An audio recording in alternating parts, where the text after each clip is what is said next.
So I got a response to the video I just posted about what's holding you back from getting your contractor's license. And the question the guy had was, what's holding him back is insurance and bonds. So let's talk about that a little bit. Okay, so insurance.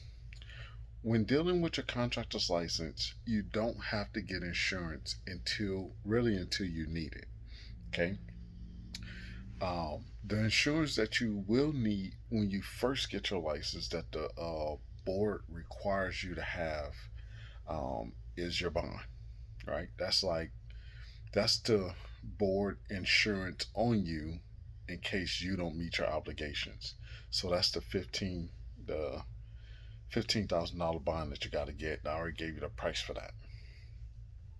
Next is if you do nothing, you just say, hey, you know what? I don't want to get anything. I'm just going to stay small. I'm just going to do some little projects in there. No one's going to require you to get anything. No homeowners, no, as long as you don't go out and start doing larger projects, right? Now, the insurance that you should get will protect you based on the jobs that you're getting. The next one is general liability. So you can get general liability. I say general liability can cost you about, say, I want to say for a small policy, it can probably cost you about $2,500. I want to say, if somebody feels differently, comment. I want to say $2,500, and you can probably pay maybe $300 to start it.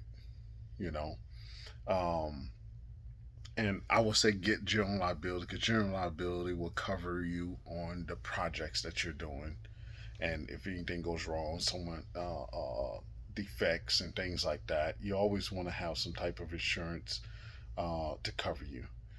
Next, once you start doing some larger projects, they're going to require you to get um, commercial auto insurance, which is different than personal auto insurance. Now, commercial auto insurance, um, you can start a commercial auto insurance policy, $1 million, $2 million policy for $350 and pay monthly on that.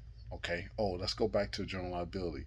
So you start that off with 350, then you pay the rest on a monthly basis, whatever that remaining amount is. They usually, I think they do a 9 month period. Um, and then you get the commercial auto, and same with the commercial auto, you pay 350 to start it, and then you pay on that the remainder of that policy on an installment basis. Next, once you start getting employees, you get workers' comp. Now, workers' comp policy can range, let's say, about 27 to 3,000 bucks for a very low policy, or you can get a certificate only policy as an owner.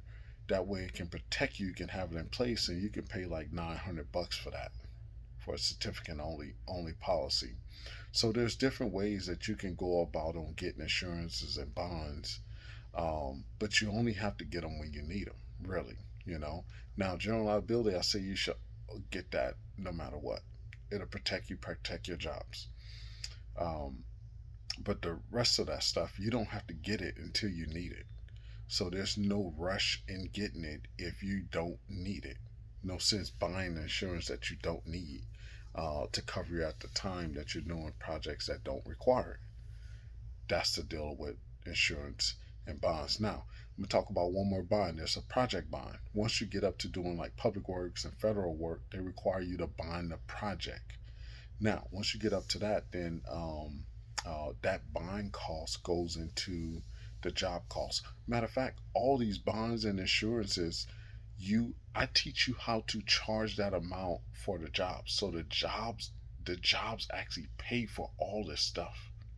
Okay, yeah, you might have to pay for the down payment or whatever.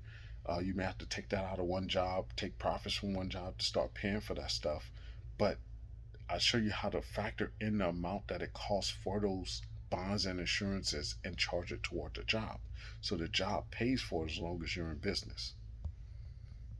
Now get your license.